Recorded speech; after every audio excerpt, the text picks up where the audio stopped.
Hi, my name is Grace or G. Sorensen, and I will be doing my presentation on child language acquisition correlations with historical semantic change. My research goal is to better understand the question if and why child language acquisition mirrors historical language change and address in what ways they are similar or different, and how to continue this course of study. Of course, I run into a few roadblocks, but I will also be trying to make inferences about why they correlate or don't. And then my inspiration for this topic comes from Benjamin Fortson's An Approach to Semantic Change that we read for class. Okay, for contents, we will be going through the introduction and background into the topic. I will be explaining my methods for collecting data, and then we will have some data comparisons. I will go through the conclusion, the next steps that I hope to see reached in the field, and then I will be signing off. Fortson describes semantic change as when changes happen to the meanings of words. Meanings of words can be extended creatively, or their meanings can change through reanalysis. There are various kinds of change that are much shorter lasting in communities, which I can go into if you guys would like during our Q&A. One of these, generational change, can and does create lasting change in many communities. In my looking into this topic, I came across a lot of studies into L1 and L2 relationship effects on semantic change, like imposition and borrowing, which I just thought was interesting.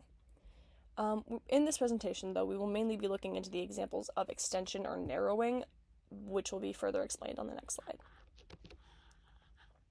Lexical contrast theory, which was introduced by Clark, is the theory that a word is partly defined based on its relations to other words within the lexicon.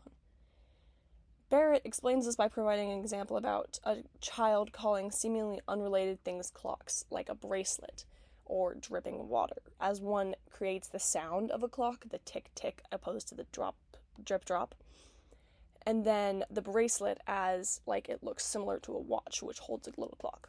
So, that's that example. The kinds of change we will be looking into are overextension, which is when a speaker uses a particular word to refer to things that are outside the traditional labeling of the word, which may include rather inappropriate connections that do not seem to have any discernible connections in the eyes of some. And then we have underextension, which is when a child limits the perceived application of a word to only refer to a small number of potential things.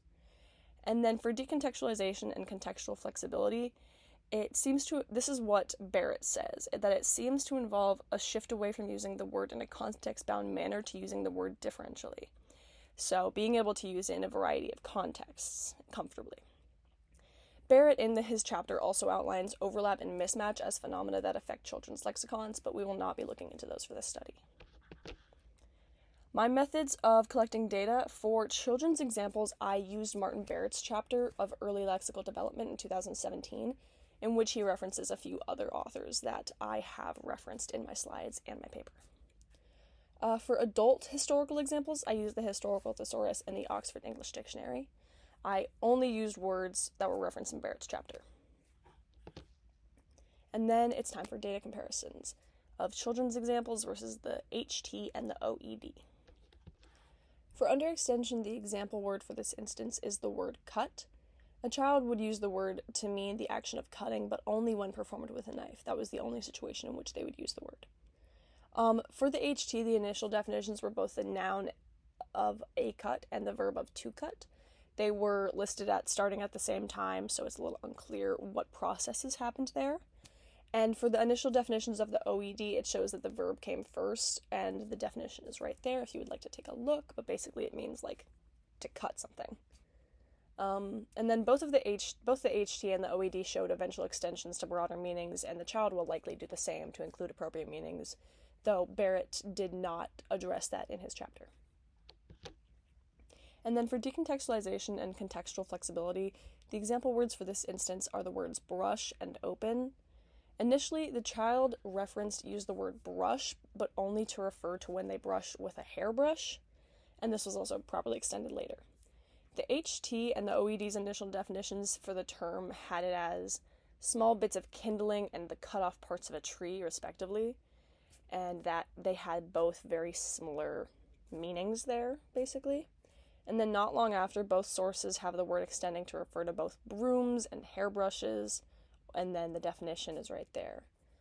And then for the example for open, The HT and the OED both cite Old English as the source of open, so it's a little hard to track and come to any actual conclusions about the processes that happened there. However, the child in the chapter used the word open appropriately in a range of suitable contexts. And the HT had a wide range of, after its Old English source, the HT had a wide range of definitions from being exposed to nature to the opening of a gate. The OED has very similar, if not identical, definitions. And then for overextension, the example words for this instance are the words kick and close. The child used the word kick for more uses than the traditional definition, including the fluttering of a moth's wings, cartoon turtles doing the can-can, and the action of pushing a teddy bear's chest against the chest of another child. And all of those basically are, I deduce those as the creation of an action against another being, that is. The first listed definitions in the OED came from the phrase to kick against the spurs, which means resisting something irresistible. And then from there, the common definition of to strike with a foot came about. And I take that as just basically different ways of resisting, and that's how the progression came about. The HT's first definition, however, was an intransitive bodily movement to kick out, which was subsequently expanded to the kicking of an object. For close, the child would use the word to refer to the closing of a container, the pushing together of scissors, tweezers, and limbs, like asking someone to put their legs together, or the fitting of a puzzle piece into a puzzle, and for folding a towelette. However, the HT and the OED, it's kind of hard to find this because they were giving me examples for close and close, so it was a little hard to differentiate at times. But the HT has examples in regards to the position of being close, which also expanded later to include to enclose and to bring to a close, as in an ending. The OED has the first listed definition as a religious example to keep one's mouth closed, which then expands to enclose.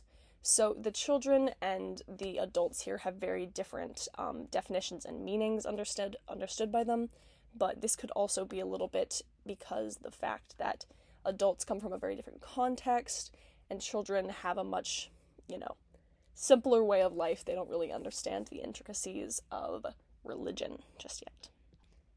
And then for my conclusion, while no concrete conclusion can be made exactly right now, it is definitely reasonable to infer that child and adult languages do mirror each other based off of what we have seen so far. And I'm very excited to see what people find in the future. There are discernible commonalities between the semantic change a child undergoes during acquisition and that of adults over the course of history, as we have seen in the past few slides. And since humans have the same innate language capability under the theory of universal grammar and others, it makes sense that children and adults experience similar, if not the same, changes that reflect the environments that they are exposed to during their lifetimes. Children and adults are simply making the most out of the lexicon that they have access to, which could mean modifying it to better suit their needs at any given moment as time goes on. And then for my next steps, I think it would be very interesting to look into other languages. I am not very fluent in other languages. I am just a language student. And then I think one big thing would be to consult much closer with psycholinguistic and sociolinguistic fields, as well as just general psychologists, because this reminded me a lot of my studies that I did previously involving the Broca's area and the Wernicke's area, and I just think that this would be a very interesting topic to understand the brain deeper and how all human brains are similar. And then I think it would also be a pretty simple next step would be to explore other sources of examples of this phenomena in children. I only looked at Barrett's chapter. I do think that with more resources, it would be very likely that you could come to a much stronger conclusion with a lot more data.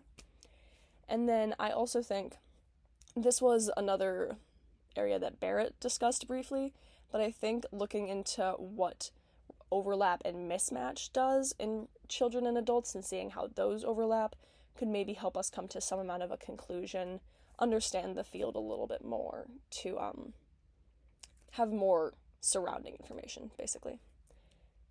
And then that is it. Thank you so much for listening. Thank you so much for watching. I will see you all in class. Have a great day.